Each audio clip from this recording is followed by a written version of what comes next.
Sa bawat pahina ng ating kasaysayan, nakaukit ang mga kwento ng pakikibaka, pagkakaisa at pagmamahal sa bayan. Ito ang diwa na humubog sa ating pagkatao bilang mga Pilipino.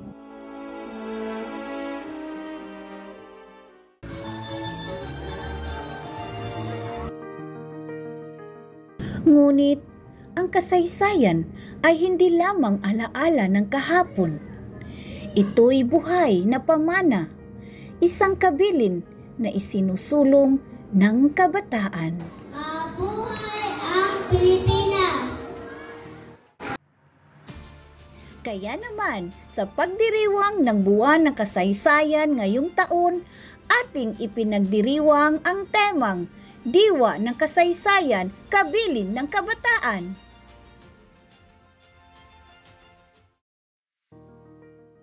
Sa kanilang mga mata, kamay at isipan, muling nabuhay ang ating kasaysayan.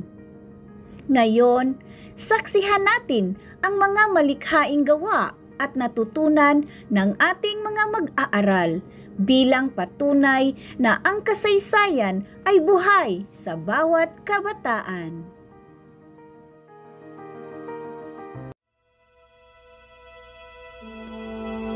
Isang makulay at makabuluhang pagtatanghal ng mga gawa ng mga mag-aaral ng mababang paaralan ng Kanhulaw bilang bahagi ng pagdiriwang ng buwan ng kasaysayan ngayong taon.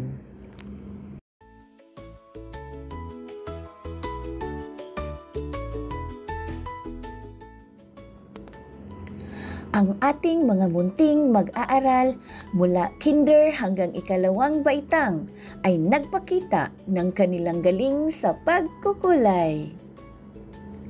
Sa bawat kulay at guhit ng kanilang krayola, muling nabuhay ang ating mga bayani at kasaysayan. Simple man ang kanilang obra, puno naman ito ng sigla at pagmamahal sa ating bayan. Sa murang edad, natututo na silang pahalagahan ang kasaysayan sa pamamagitan ng kulay at imahinasyon. Mabuhay ang ating mga munting bayani ng makabagong panahon.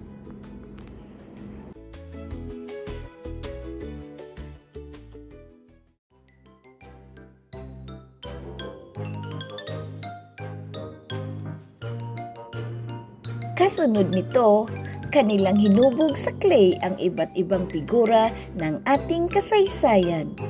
Sa bawat hugis at kulay, na ipapahayag nila ang kanilang pagkamalikhain at pagmamahal sa bayan.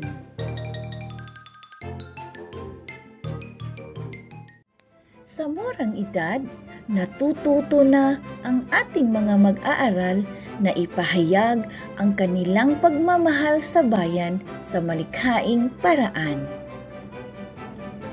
Sa pamamagitan ng mosaic art, kanilang pinagbuklod-buklod ang maliliit na piraso upang mabuo ang isang makabuluhang larawan, ang watawat ng Pilipinas.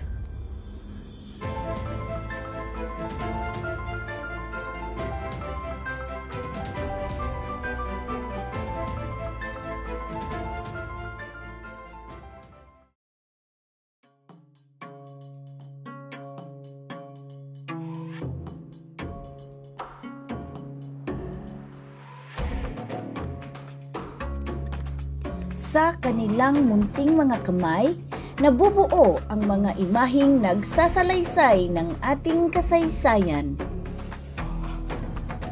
Ang mga mag-aaral mula ikatlo at ikaapat na baitang ay gumamit ng kanilang galing sa pagguhit upang ipakita ang kanilang pagmamahal sa bayan.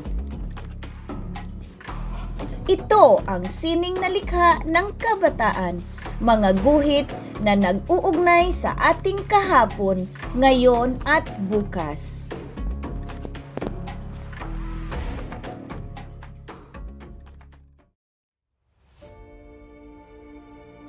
Ang mga mag-aaral sa ika-5 at ika-6 na baitang ay nagsama-sama upang ipakita ang talino at malikhaing galing. Sa paggawa ng poster, kanilang iginuhit ang pagmamahal sa bayan at paggalang sa kasaysayan. Sa maikling mga salita, nailarawan nila ang diwa ng ating kasaysayan at ang pag-asa para sa hinaharap. Hindi lamang sa sining ipinakita ang galing, kundi pati sa talino. Sa tagisan ng talino, masaya at masiglang sinagot ng mga mag-aaral ang mga tanong tungkol sa ating kasaysayan. Sa bawat poster, slogan at kasagutang puno ng talino, buhay na buhay ang diwa ng kasaysayan sa kabataan.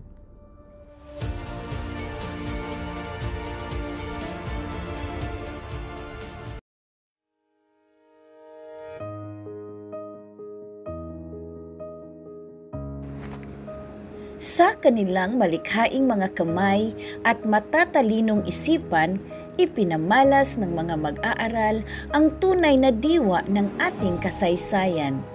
Mula sa mga simpleng kulay at anyo hanggang sa masining na poster, slogan at paligsahan. Malinaw ang kanilang pag-ibig sa bayan at pag-asa para sa kinabukasan. Ang kabataan ang tagapagmana at tagapagdala ng ating kasaysayan at sila rin ang magpapatuloy nito.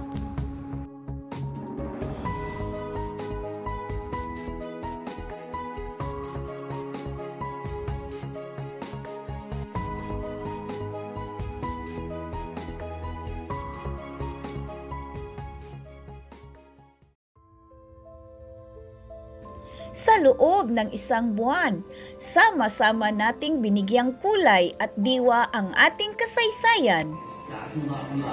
For a strong defiance to Humahu and Magellan's order. Bawat baitang ay nagpakita ng husay at malikhaing talento. Mula sa pagkukulay at paghuhulma, pagguhit at paggawa ng poster hanggang sa tagisan ng talino.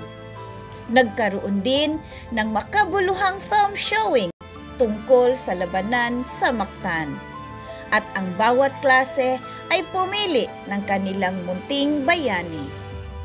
Nang tumindig para sa tama at makatarungan.